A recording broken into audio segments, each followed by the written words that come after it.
Ya, Assalamualaikum warahmatullahi wabarakatuh. Waalaikumsalam warahmatullahi wabarakatuh. Terima kasih untuk teman saya, Dinda, udah mau jadi narasumber saya. Sebelumnya, saya perkenalan diri dulu ya. Nama saya Dinda Salsabila dari Prodi Psikologi. Saya mengadakan sesi tanya jawab dari mata kuliah Kewarganegaraan.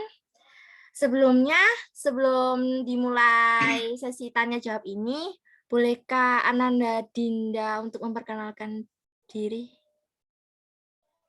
Iya, perkenalkan, nama saya Tiara Febrianti Dinda. Saya sedang berkuliah di Universitas 17 Agustus 1945 Surabaya.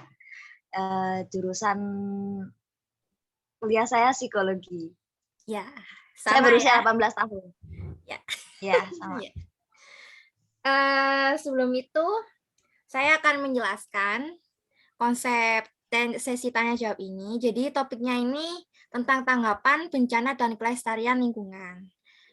Iya. Sebelumnya, saya bertanya, apa Anda sudah siap untuk sesi tanya jawab ini? Sudah siap. Oke. Untuk pertanyaan yang pertama, menurut Ananda Dinda, apa yang Anda ketahui tentang bencana? Ya, jadi bencana itu sebuah peristiwa yang bisa merugikan masyarakat ataupun manusia. Iya, masyarakat sama manusia sama sih. Maksudnya peristiwa yang bisa merugikan manusia-manusia gitu lah. Baik. Untuk pertanyaan kedua, bencana apa yang sedang dilanda Indonesia saat ini?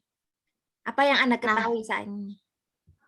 Nah, bencana yang sedang melanda di Indonesia saat ini tuh sepertinya ini ya, krisis ekonomi. Itu juga sebuah bencana sih.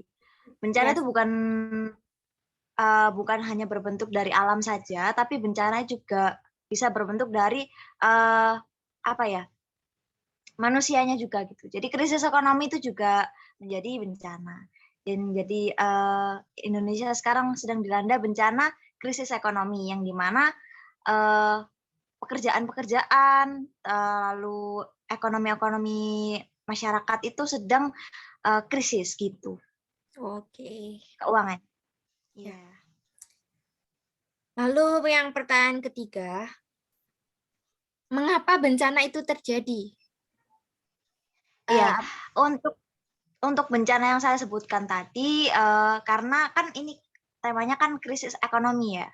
Ya. Jadi bencana-bencana itu terjadi karena banyaknya masyarakat yang sudah di PHK oleh pekerjaannya. Jadi karena pandemi, mereka dikeluarkan dari pekerjaannya, lalu mereka kesulitan untuk mencari pekerjaan karena wabah ini. Lalu yang kedua, banyaknya orang yang tidak membayar pajak. Jadi kita semua kayak gimana ya? Keuangan kita tuh sekarang lagi krisis banget gitu karena pekerjaan-pekerjaan yang susah didapatkan dan juga gaji yang tidak mencukupi gitu. Jadi pekerjaannya memang ada, tapi gajinya tidak bisa mencukupi kebutuhan. Kurang. Baik. Selain bencana yang Ananda Dinda sebutkan, bencana apa saja bencana dalam lingkungan sekitar? Contoh sekitaran lingkungan itu entah di lingkungan tetangga, kampus, atau lingkungan yang di sekitar Anda. Iya, jadi bencana ini apa ya? Akhir-akhir ini di sekitar rumah saya ada banjir. Ya itu termasuk bencana alam. Iya. Banjir ya. Lalu bagaimana Tapi kalau caranya? Ya lanjut. kalau untuk sekarang juga krisis ekonomi juga menjadi bencana untuk kita semua. Baik. Lalu bagaimana cara mengatasi bencana dalam lingkungan di sekitar Anda? Jadi untuk mengatasi bencana banjir, ini yang saya sebutkan tadi kan banjir ya. Jadi untuk mengatasi bencana banjir tersendiri itu seperti membuat banyaknya lubang biopori atau lubang untuk pembuangan gitu. Jadi saluran pembuangan itu harus benar-benar lancar, dipastikan untuk lancar dan tidak tersumbat. Lalu untuk masalah bencana ekonomi sendiri, kita mungkin perlu yang namanya kewirausahaan. Jadi kita harus pintar-pintar membuat sebuah usaha yang dimana kita tidak mengikuti orang. Jadi kita itu tidak jadi pegawai gitu. Kan kalau misalnya jadi pegawai kan kita tergantung gajinya berapa ya. Sedangkan kalau misalnya kita jadi wirausahawan, kita bisa mendapat pendapatan lebih dari pegawai gitu. Baik. Jadi solusinya adalah pintar-pintar menjadi wirausahawan, Baik. menguasai. Ya, siap. Lalu pertanyaan ke-6. Mungkin ini udah kamu jawab sih ya. Pertanyaan ke-6 itu untuk menghindari bencana di Indonesia, apa ada saran yang disampaikan untuk mengurangi bencana yang datang? Iya, untuk masyarakatnya sendiri dimohon agar tidak membuang sampah sembarangan lagi seperti di sungai atau di selokan begitu ya. Karena sudah disediakan tempat sampah, tempat untuk membuang sampah sendiri, tidak disarankan dan dimohon untuk tidak membuang sampah sembarangan untuk meminimalisir banjir. Jadi akhir-akhir ini kan banyak hujan begitu ya. Banyak hujan terus hujannya itu sangat lebat dan mengakibatkan banjir. Jadi sebisa mungkin kita jangan membuang sampah sembarangan. Lalu yang kedua untuk pemerintah dimohon untuk petugas kebersihannya agar ditingkatkan. Jadi selain sampah, banyak juga sampah-sampah alam, maksudnya sampah-sampah alam ini dari runtuhan daun pohon itu juga bisa menyumbat selokan ataupun lubang-lubang yang lain. Jadi untuk lubang pembuangan itu juga bisa menyumbat untuk yang di luar. Jadi untuk pemerintah meningkatkan lagi kinerja kebersihannya. Baik. Lalu untuk pertanyaan yang ke-7, apa yang Anda ketahui tentang pelestarian lingkungan? Pelestarian lingkungan. Jadi pelestarian lingkungan itu kita harus melestarikan lingkungan. Jadi kita harus mempertahankan lingkungan tersebut untuk tetap menjadi lingkungan yang asri dan juga lebih bermanfaat begitu. Jadi misalnya sawah-sawah sekarang, zaman sekarang kan misal sawah sekarang tuh digusur terus dijadikan seperti bangunan-bangunan begitu. Nah, alangkah baiknya kita melestarikannya dengan tetap menjadikan dia sawah dan untuk memenuhi kebutuhan manusia. Baik. Lalu hutan-hutan pun kita harus mengadakan penghijauan kembali, reboisasi lebih tepatnya, menanam kembali, itu juga termasuk melestarikan lingkungan. Baik. Lalu untuk pertanyaan ke-8, apa saja tanggung jawab masyarakat untuk menjaga lingkungan tetap bersih dan stabil? Bisa diulang? Apa saja tanggung jawab masyarakat untuk menjaga lingkungan tetap bersih dan stabil?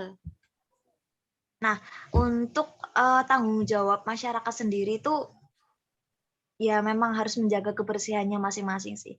Tapi manusia-manusia dan masyarakat Indonesia itu kebanyakan tidak menjaga kebersihannya dan tetap menyalahkan pemerintah. Jadi mereka tidak melakukan tanggung jawabnya untuk menjaga kebersihan, tapi mereka seperti mengandalkan pemerintah.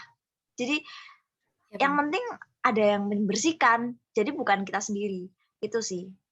Ya. Jadi ya untuk kedepannya lebih dipertanggungjawabkan lagi untuk kebersihannya agar tidak menimbulkan bencana-bencana. Baik. Lalu untuk pertanyaan ke-9, mungkin ini agak sulit. Kamu bisa searching ke Google, mungkin bisa ya. Apa yang Anda ketahui tentang konservasi alam? Oh iya, konservasi alam sendiri itu seperti menjaga alam ya. Jadi konservasi alam itu kayak ada kalanya hutan yang harus dijaga, bukan hutan liar. Jadi hutan yang benar-benar harus dijaga, yang memiliki kayak misalnya bunga Rafflesia arnoldi. Baik. Itu itu harus dijaga dan tidak boleh punah gitu. Jadi bunga-bunga yang langka atau tanaman-tanaman yang langka tersebut itu menjadi tanggung jawab kita semua untuk menjaganya. Jadi jangan sampai punah begitu. Nah, untuk alasan lainnya tidak hanya itu, tapi kita juga bisa melestarikan hutan tadi. Jadi kita juga harus menjaga gitu ya.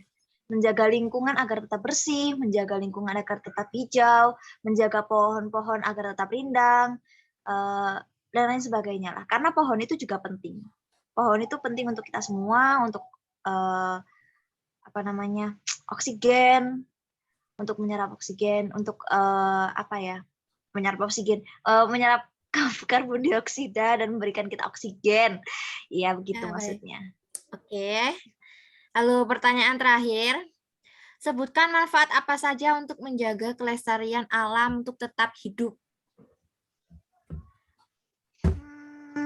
Gimana tadi manfaat ya? Iya. Kelestarian alam agar Manfaatnya, tetap hidup.